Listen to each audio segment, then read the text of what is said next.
Nagsimula ang kwento kina Lily at Rose, dalawang matalik na magkaibigan simula pagkabata. Halos lahat ng nangyayari sa buhay nila alam ng isa't isa. Magkapitbahay sila sa isang tahimik na lugar malapit sa dagat.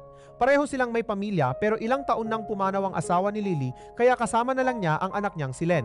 Si Rose naman ay nakatira kasama ang asawa niyang si Harold at anak nilang si Tom.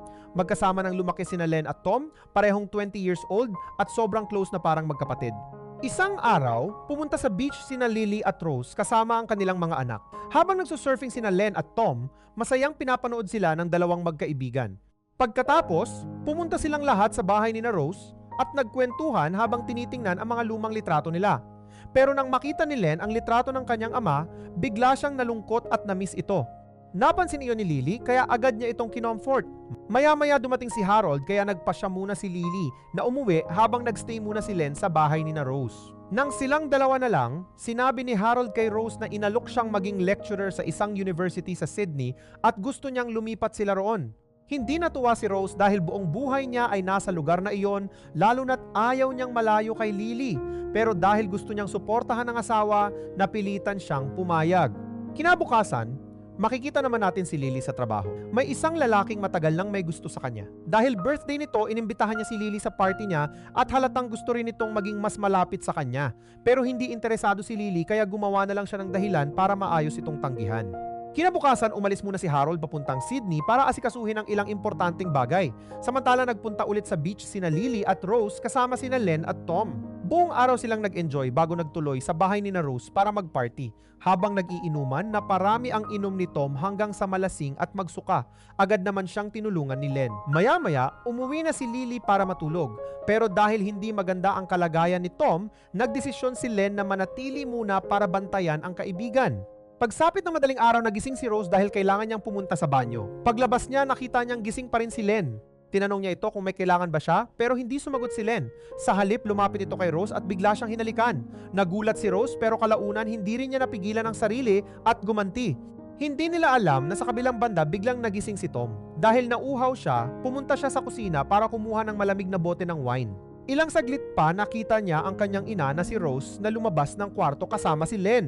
Hindi makapaniwala si Tom na ang sarili niyang ina ay may ginawang pagtataksil kasama ang kaibigan niyang si Len. Kinabukasan, dahil gusto niyang gumanti, pumunta si Tom sa bahay ni na Lily. Habang magkasama silang nag-uusap, sinabi ni Tom na ayaw na niyang manatili roon at gusto na niyang sumama sa kanyang ama papuntang Sydney. Sinabi naman ni Lily na magandang desisyon yon, pero bigla siyang hinalikan ni Tom. Agad siyang pinigilan ni Lily at nagalit sa ginawa nito. Humingi ng tawad si Tom at sa kanya sinabi ang totoong dahilan. Nakita raw niya kagabi sina Rose at Len na magkasama sa kwarto at may ginagawang hindi tama. Pero hindi agad naniwala si Lily. Iniisip niyang baka nagsisinungaling lang si Tom dahil galit ito kay Len. Buong araw niyang pinag-isipan ang sinabi ni Tom pero hindi pa rin niya matanggap na kayang gawin iyon ni Rose kay Len. Nang gabing yun, bumalik si Tom sa bahay ni Lily at nagpaalam kung pwede muna siyang doon matulog. Ayaw na raw niyang magstay sa kanila dahil hindi niya kayang makasama sa iisang bahay ang kanyang ina at si Len. Dahil naiwan naman si Len sa bahay ni na Tom kasama si Rose, napilitan si Lily na payagan siyang magstay. Nang gabing yon, habang natutulog si Lily, tahimik na pumasok si Tom sa kanyang kwarto at humiga sa tabi niya. Wala naman siyang ginawa at kalaunan ay nakatulog din. Pagkagising, lumapit ulit siya kay Lily at sinubukang lambingin siya. Matagal nang mag-isa si Lily simula nang mamatay ang kanyang asawa, kaya ang ending, alam nyo na. Maya-maya umuwi na si Tom. Pagdating niya, agad siyang tinanong ni Rose kung saan siya nagpunta buong gabi. Dito na sinabi ni Tom ang kanyang ginawa. Sinabi niyang niloko siya ni Len, kaya gumanti siya sa pamamagitan ng panlilin lang kay Lily. Galit na galit si Rose at sinampal si Tom nang malaman ang ginawa niya. Napagtanto niyang malaki ang pagkakamali nila kaya pumunta siya sa opisina ni Lily. Sinabi niyang mali ang ginawa niya kay Len tulad ng ginawa ni Lily kay Tom. Pareho silang lumagpas sa hangganang hindi na dapat inulit at aminado si Lily na tuluyan ng lumala ang sitwasyon. Pag uwi ni Lily, kinausap niya si Len at sinabi na nakausap na niya si Rose. Hindi na raw kailangan ni Len na makipagkita o matulog kasama si Rose. Pero sa halip na sumang-ayon, sinabi ni Len na mahal daw niya si Rose. Hindi niya maisip kung paano nagawang mahalin ni Len si Rose lalo na't mas matanda ito at may asawa pa. Diretsong pumunta si Len sa bahay ni Rose na busy sa kusina at sinabi agad na kailangan na nilang kalimutan ang lahat na saktan si Len kaya pumunta ito sa storage room. Sinundan siya ni Rose para kausapin at pakalmahin pero muli siyang hinalikan ni Len. Sa pagkakataong iyon, hindi na napigilan ni Rose ang nararamdaman niya. Napagtanto niyang nahulog na rin ang loob niya kay Len kaya ayun, gets nyo na. Habang lalong lumalalim ang relasyon ni na Rose at Len, naging mas malapit din sina Lily at Tom. Makalipas ang ilang araw, nag-usap sina Lily at Rose tungkol sa kanilang sitwasyon. Inamin ni Rose na hindi na niya kayang layuan si Len dahil mahal na mahal niya ito at gusto niyang makasama ito. Inamin din ni Lily na ganoon din ang nararamdaman niya kay Tom. Pero pareho silang may takot na baka dumating ang araw na magsawa sina Tom at Len at iwan sila. Sa halip na tapusin agad ang lahat, nagdesisyon silang ipagpatuloy ang relasyon nilang apat at itago ito sa ibang tao. Sa ganitong paraan, akala nila ay magiging masaya silang lahat. Nagpatuloy ang buhay nila nang parang normal lang ang lahat. Madalas silang magkakasama sa beach at masayang nag-iikot sa paligid. Pero kahit ganoon, sikreto pa rin ang kanilang relasyon. Isang araw, biglang umuwi si Harold mula Sydney. Sinabi niya kay Rose na inayos na niya ang lahat roon at handa na silang lumipat. Pero tumanggi si Rose. Dahil dito, nagalit si Harold at bumalik na lang sa Sydney. Samantala, nagpatuloy sina Lily at Rose sa kanilang lihim na relasyon kina Tom at Len. Lumipas ang 2 taon. Si Len naman ay nagsimulang magtrabaho kasama ang kanyang ina sa parehong yacht company kung saan ito dating nagtatrabaho. Kalaunan, nag-asawa ulit si Harold at nanirahan sa Sydney. Pero kahit nagbago na ang buhay nila, nanatili pa rin ang relasyon ng apat. Isang araw, inimbitahan ni Harold si Tom na pumunta sa Sydney para magkaroon ng pagkakataong mag-practice sa theater. Pangarap talaga ni Tom na maging artista. Naikwento na rin niya ito kay Len, pero natatakot siyang baka hindi siya maintindihan ni Lily kapag nalaman nito.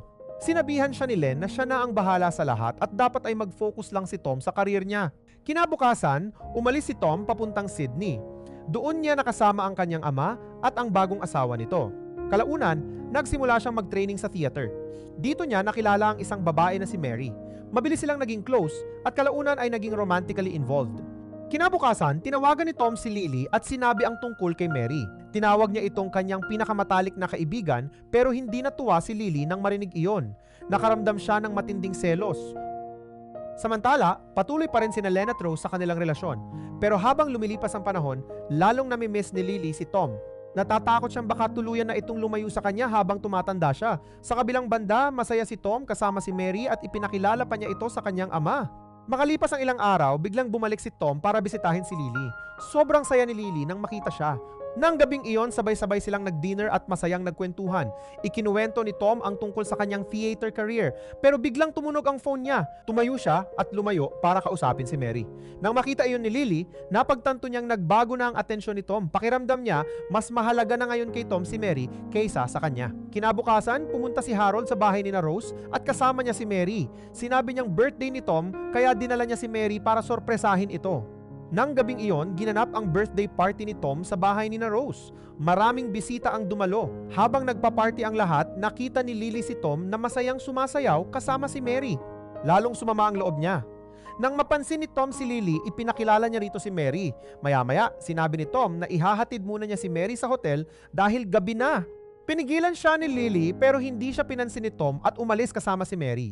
Pagdating nila sa hotel, nag-alok si Mary ng birthday surprise para kay Tom. Syempre gets nyo na yon. Kinabukasan, makikita si Lily na umiiyak. Ayaw niyang tanggapin na unti-unti nang lumalayo sa kanya si Tom. Sinubukan siyang kausapin ni Rose. Ipinaalala niya na darating talaga ang panahon na aalisin na Tom at Len at magkakaroon ng sarili nilang buhay. Kaya napagdesisyonan ni na Lily at Rose na tapusin na ang relasyon nila sa kanilang mga anak. Pero hindi ito tinanggap ni Len. Galit na galit siya dahil ayaw niyang mawala si Rose at sinisi niya si Tom sa nangyari. Samantala, humingi naman ng tawad si Tom kay Lily. Makalipas ang ilang araw, ikinasal si Tom kay Mary. Dumalo sa kasal sina Len at Lily, pero hindi kinaya ni Lily ang makitang tuluyan nang napupunta kay Mary si Tom.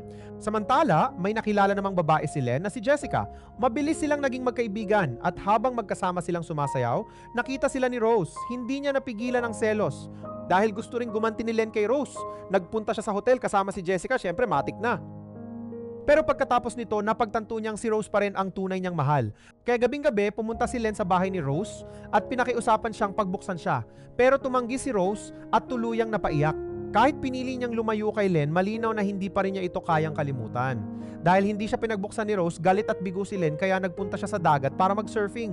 Pero aksidenteng napahamak siya at nabalian ng paa. Si Lily ang nagdala sa kanya sa ospital. Maya-maya dumating din si Rose para dalawin siya. Pero galit pa rin si Len kaya ayaw niya itong makita. Samantala, dumating si Jessica at siya ang tumulong kay Len habang nagpapagaling. Dahil sa pag-aalaga nito, unti-unting nahulog ang loob ni Len kay Jessica. Nang tuluyan siyang gumaling, nakauwi na rin si Len. Di nagtagal, dumating si Tom para dalawin siya. Habang nag-iinuman sila sa labas ng isang restaurant, napunta ang usapan kay Jessica. Sinabi ni Len na mabait si Jessica, pero hindi niya maramdaman ang parehong connection na naramdaman niya kay Rose. Balak pa raw niyang tapusin ang relasyon nila ni Jessica at bumalik kay Rose. Pero pag uwi ni Len, naghihintay na sa kanya si Jessica. May sasabihin ito sa kanya na tuluyang nagpabago sa sitwasyon, buntis siya. Makalipas ang ilang taon, nagpakasal si Len kay Jessica at nagkaroon sila ng anak habang si Tom ay may sarili na ring pamilya. Bumalik silang apat kasama ang kanilang mga anak sa bahay ni Lily at Rose. Masaya silang nag-enjoy sa beach pero kapansin-pansin pa rin ang kakaibang tinginan ni Len at Rose. Walang kaalam-alam ang mga asawa ni Tom at Len tungkol sa naging relasyon ng kanilang mga asawa noon. Nang gabi, sabay-sabay silang nag-dinner sa bahay ni Rose. Pagkatapos kumain, umuwi si Lily para matulog. Samantala, nalasing ng husto si Tom at lumabas para maglakad. May kakaibang kutob si Len kaya sinundan niya ito. Doon niya nakitang muling bumigay sina Tom at Lily sa isa't isa. Sobrang nagalit si Len, agad siyang bumalik kay Rose at sinabi ang nakita niya. Hindi niya matanggap na bumalik na naman si Tom kay Lily kahit na pag-usapan na nilang tapusin ang lahat. Narinig ng mga asawa ni Len at Tom ang pagtatalo. Pumasok sila sa kwarto at doon na tuluyang ibinunyag ni Len ang matagal ng sikreto. Inamin niyang may naging relasyon siya kay Rose. Habang si Tom naman ay may naging relasyon kay Lily at mukhang hindi pa rin talaga ito natatapos. Galit na galit ang dalawang babae. Sinabi nilang ayaw na nilang manatili sa ganitong relasyon. Kinuha nila ang kanilang mga anak at umalis. Samantala, galit na galit si Rose kay Len dahil sa ginawa niyang pagbubunyag, pero sinabi ni Len na darating at darating din ang araw na malalaman nila ang lahat. Mas mabuti na raw na nangyari ito ngayon kaysa patagalin pa. Inamin din niyang hindi naman talaga niya minahal ang kanyang asawa. Kinabukasan kinausap ni Rose si Lily at tinanong kung bakit siya muling naging malapit kay Tom. Ipinaliwanag ni Lily na noong gabi ng kasal ni Tom kay Mary muli silang nagkita at bumalik ang dati nilang feelings. Kahit si Mary ang pinakasalan ni Tom, hindi niya tuluyang naputol ang koneksyon niya kay Lily. Sa huli lumabas na kahit ilang taon silang nagkahiwalay, hindi talaga nawala ang feelings nilang apat sa isa't isa.